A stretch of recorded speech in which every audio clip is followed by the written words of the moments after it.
Gaza पर Israel के लगातार हमलों के बीच में दुनिया भर में एक नई बहस छिड़ गई है। फिलिस्तीन को एक स्वतंत्र राज्य के रूप में मान्यता देने की। देखिए, कई देशों ने औपचारिक तौर पर फिलिस्तीन को मान्यता देना शुरू कर दिया है। सबसे पहला कदम ब्रिटेन ने उठाया है और ये वही ब्रिटेन है जिसने इजराइल के निर्माण और फिलिस्तीनियों के विस्थापन में ऐतिहासिक भूमिका निभाई थी।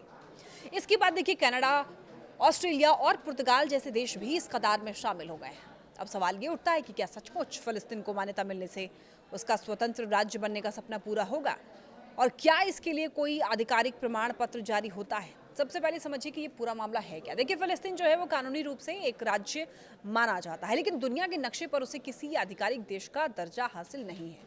बावजूद इसके फिलिस्तीन को अंतर्राष्ट्रीय स्तर पर मान्यता मिली हुई है। उसके विदेशों में राजनयिक मिशन है, ओलंपिक जैसे वैश्विक आयोजनों में हिस्सा लेता है, लेकिन इसकी सबसे बड़ी कमी यह है कि फिलिस्तीन की अंतर्राष्ट्रीय स्तर पर मान्यता प्राप्त सीमाएं नहीं है, स्थायी राजनीति नहीं है और सेना भी नहीं है, और यानी कि नाम है, पहचान है, लेकिन ढांचा अधूरा है। तो अब सवाल है कि आखिर क्यों कई देश अचानक फिलिस्तीन को मान्यता देने लगे हैं? इसकी सबसे बड़ी वजह है गाजा में लगातार बिगड़ता हुआ मानवीय संकट। हमास के नियंत्रण वाले स्वास्थ्य मंत्रालय का यह दावा है कि पिछले 23 महीनों में इजरायली हमलों में 65,000 से भी ज्यादा फिलिस्तीनी मारे गए हैं, और ये जो आंकड़ा है केवल मौत का नहीं है बल्कि मानवीय त्रासदी का प्रमाण है। संयुक्त राष्ट्र ने भी चेतावनी दी कि गाजा भुखमरी के कगार पर है। यूएन ने इजरायल पर नरसंहार जैसे गंभीर आरोप लगाए हैं, और यही वजह है कि अब कई देशों पर अंतर्राष्ट्रीय दबाव है कि वो फिलिस्तीन को मान्यता दे और उसके पक्ष में खड़े हों। लेकिन यहाँ पर एक दिलचस्प पहलू है, क्या किसी देश को मान्यता देने के लिए कोई प्रमाण पत्र जारी होता है?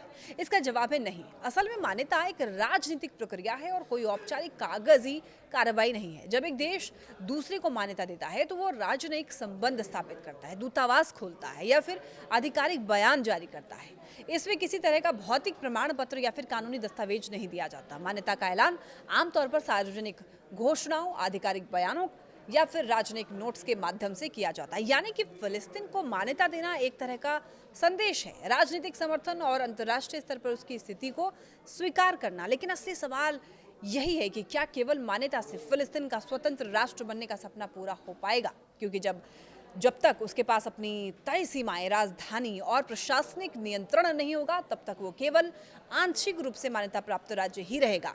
गाजा संकट ने निश्चित तौर पर दुनिया का ध्यान खींचा है, फिलिस्तीन को समर्थन दी है, लेकिन ये संघर्ष केवल कागजी मान्यताओं से खत्म नहीं होगा। इसके लिए एक अस्थायी समाधान और इजराइल फिलिस्तीन वार्ता का होना बेहद जरूरी है।